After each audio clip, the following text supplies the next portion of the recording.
dasarnya cuma dibagi dalam dua bentuk.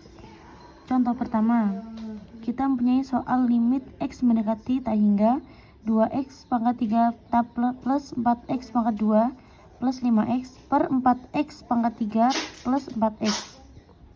Kalau ketemu soal begini, idenya adalah dibagikan aja dengan pangkat tertinggi. Nah, di sini pangkat tertingginya adalah pangkat 3 dengan pangkat 3. Maka kita kalikan dengan 1/X pangkat 3 per 1/X pangkat 3. Maka penyelesaian selanjutnya menjadi limit X mendekati 0, 2 plus 4/X plus 5/X kuadrat per 4 plus 4/X kuadrat.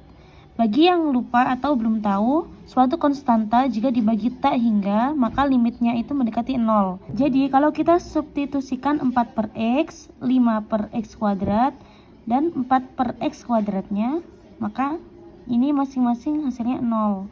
Jadi diperoleh tinggal 2/4, dan hasil akhirnya yaitu 1/2 atau setengah. Nah, dengan cara berpikir seperti ini, kalau kita mempunyai limit X mendekati tak hingga untuk AX pangkat M ditambah bla bla bla per BX pangkat N ditambah bla bla bla dengan M atau N pangkat tertinggi di atas dan yang di bawah.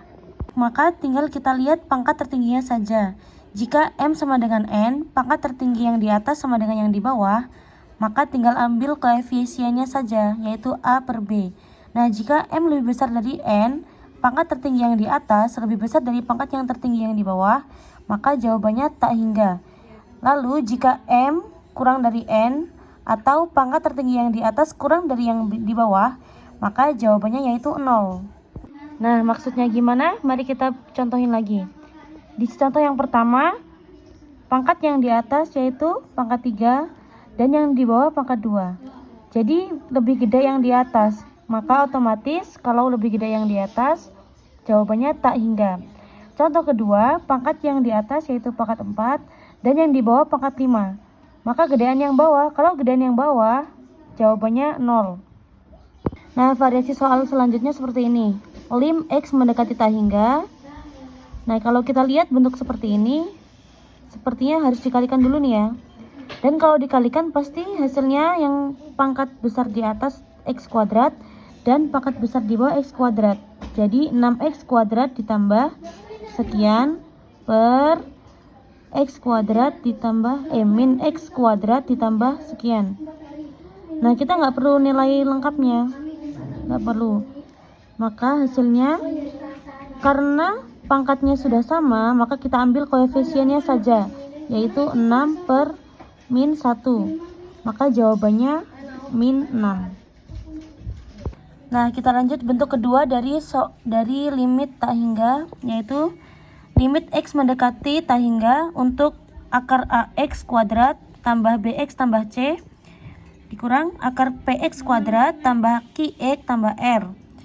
Nah, dalam bentuk seperti ini kita fokuskan dulu kepada A dan P nya saja.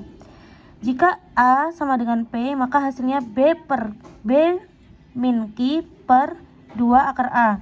Nah, jika lebih besar A, maka hasilnya tak hingga. Dan jika A-nya lebih kecil, hasilnya min tak hingga. Nah, cara pakainya gimana? Mari kita masuk ke contoh soal. Ini ada contoh soal limit X mendekati tak hingga. Nah, ini sudah sama seperti di rumus ya. A-nya ada 4 dan P-nya juga 4. Lalu kita aplikasikan saja langsung. B-nya ada 7 dan Q-nya ada 5. Maka 7 min 5 per 2 akar 4 hasilnya setengah. Nah, lanjut kita masuk ke contoh soal yang kedua. Misal kita mempunyai limit X mendekati tak hingga sebagai berikut. Ini sudah jelas ya, sudah jelas bentuk soalnya seperti rumus yang di bentuk kedua. Tapi yang sebelah kanan ini kita perlu mengakarkan terlebih dahulu. Sebelum mengakarkan, kita kuadratkan terlebih dahulu, baru diakarin, supaya nilainya tetap sama, namun dengan formula yang berbeda. Nah, ini kita rapin dulu, maka kita akan dapat limit X mendekati tak hingga untuk akar X kuadrat ditambah 5X tambah 6 minus X plus 1 dikurung. Nah, ini jadi ini nggak main langsung dikurung aja ya, karena min X min 1 dikurung dengan min X plus 1 dikurung itu hasilnya udah beda. Jadi yang bener min X plus 1 dikurung. X plus 1 nya kita kuadratin dan kita akarin, maka kita akan dapat bentuk X kuadrat ditambah 2X ditambah 1. Nah, ini bentuk formulanya sudah persis dengan yang rumus di atas. Tinggal kita hitung saja B min Q per 2 akar A-nya. B-nya 5 dan Q-nya 2 per 2 akar 1. Maka hasilnya 3 per 2. Nah, inilah dua bentuk kalau kita mau ngerjain soal limit tak hingga. Apakah semua soal limit tak hingga bisa dikerjain dengan dua bentuk soal ini? Untuk materi taraf 1 SMA, jawabannya iya. Tapi kalau misal ketemu soal limit tak hingga yang nggak bisa dikategorikan dalam bentuk ini, maka pasti soalnya bisa kita modifikasi dulu, sehingga ujung-ujungnya bukan limit tak hingga ternyata. Atau bisa juga kita akalin, kita ubah bentuknya sehingga bisa merujuk kedua bentuk ini. Mudah-mudahan video ini bisa jadi pemahaman dasar gimana caranya ngerjain soal-soal limit tak hingga. Sekian dan terima kasih.